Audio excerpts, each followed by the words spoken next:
রমাদানের প্রস্তুতি ৫। কোরআন সহি করে পড়তে শেখা একটা বিষয়, আর কোরআন নিয়মিত পড়া কিন্তু আরেকটা বিষয়।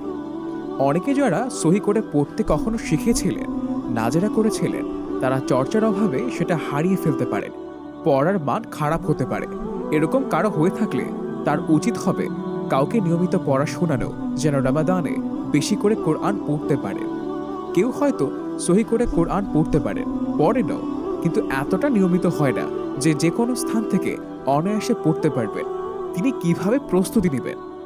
প্রতিদিন যদি ৫ পৃষ্ঠা করে কেউ কোরআন পড়া শুরু করেন, আগামীকাল থেকে ইনশাআল্লাহ রমাদানের আগে একটা খতম হয়ে যাবে।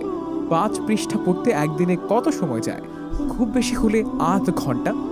সেটা এত অল্প সময় যে একবারে বসে পড়ে ফেলা সম্ভব, অথবা প্রতি সলাতের পর ১ পৃষ্ঠা করে পড়া সম্ভব, অর্থাৎ প্রতি সলাতের পর ৫ মিনিট সময়। কেউ কি বলবেন এই সময়টুকু বের করা সম্ভব না? না, এটা আমরা কেউ বলবো না ইনশাআল্লাহ। এভাবে পড়ে লাভ কি?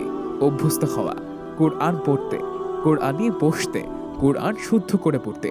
এই অভ্যেস আমাদের এমনিতেই থাকা উচিত সারা বছর। রমাদানে সেটা আরও বৃদ্ধি পাওয়ার কথা। সারা বছর কোরআন নিয়ে না বসে রমাদানে শুধু পড়তে গেলে হোঁচট খাওয়া স্বাভাবিক। সেটাই আমরা চাইছি না। আমরা চাইছি আগে থেকে পড়া সুন্দর করতে, পড়ার অভ্যেস করতে, যেন কোরআনের মাস আসলে আমরা কোনো মতে আটকে আটকে কোরআন পড়ার চাইতে সুন্দর কিছু করতে পারি। উস্তাজা নুজহাত নাইলা। আসমানের আয়োজন, দুনিয়ার আবেশে আসমানের আয়োজনে।